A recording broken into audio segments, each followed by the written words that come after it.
Stress और anxiety कभी अचानक शुरू नहीं होती। ये धीरे धीरे हमारे बॉडी में बढ़ती रहती है जब तक एक दिन हमारे रोज की जिंदगी के काम भी हमें भारी लगने न लगे। माइंड कहता है सब कुछ ठीक है, लेकिन हमारी बॉडी धीरे धीरे फिजिकल सिम्टम्स दिखाने लगती है, जैसे कि पेन, डिस्कम्फर्ट, घबराहट, एसिडिटी, कॉन्स्टिपेशन इत्यादि।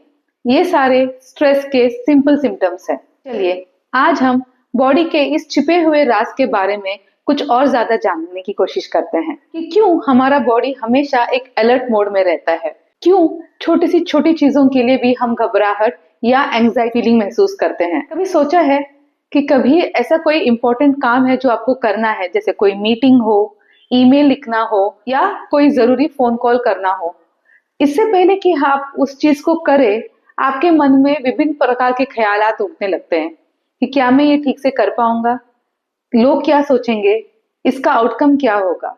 यानी कि किसी भी चीज को करने से पहले ही हमारा बॉडी और हमारा माइंड उसके आने वाले आउटकम को लेके स्ट्रेस हो जाता है या चिंतित हो जाता है। काम बस छोटा सा है, मैनेजेबल है, लेकिन फिर भी हम उसको ऐसे सोचते हैं जैसे कोई पहाड़ चढ़ना हो या कोई सबसे मुश्किल काम है। ये फियर एक्चुअल में आपके माइंड का नहीं है, लेकिन आपके बॉडी का कांस्टेंट फियर में रहने से ये एक नॉर्मल सी बन जाती है। और इसका साइंस बहुत ही सिंपल है। हमारे बॉडी में दो मोड्स हैं। एक सिंपैथेटिक नर्वस सिस्टम जो हमारे बॉडी को हमेशा अलर्ट रखता है इमरजेंसी के लिए। फॉर एग्जाम्पल, ऐसी कोई इमरजेंसी की सिचुएशन आए जहां पे इधर हमारे बॉडी को फाइट करना पड़े या वहां से भागना पड़े, तो एनर्जी की कंजर्वेशन लगती है। तो sympathetic nervous system is meant as an emergency button. और पैरासिम्पैथेटिक नर्वस सिस्टम है जिसका काम है रेस्ट एंड हील।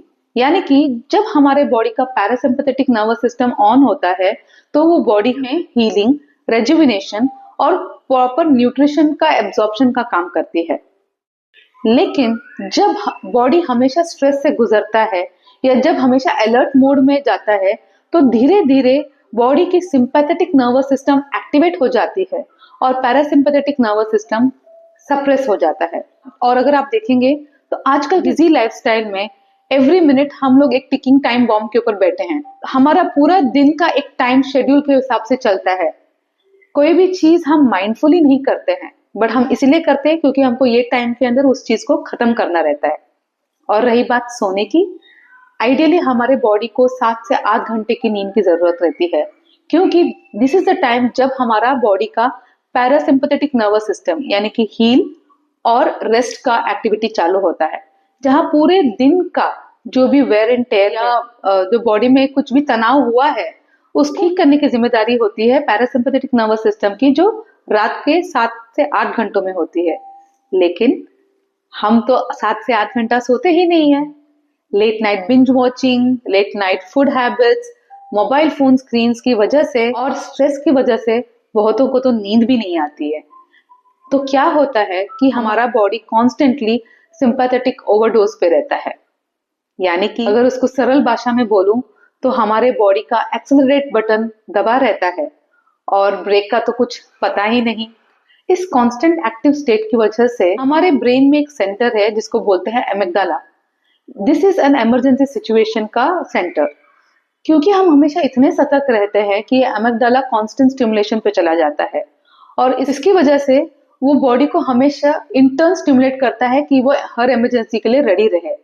और इस सब का असर पड़ता है हमारे गट हेल्थ पे या पाचन शक्ति में, जो कि हमारा बॉडी का सेकेंड ब्रेन है। ये गट का इम्बैलेंस अगेन हमारे ब्रेन सेंटर्स को स्टिमुलेट करते हैं। इस वजह से हमारे बॉडी का एक विशियस पैटर्न बन जाता है, जहां डाइजेस्टिव इश्यूज की वजह से ब्रेन को स्टिमुलेशन मिलती है और ब्रेन इमरजेंसी सिचुएशन को एंटिसिपेट करके गट को स्टिमुलेट करता रहता है।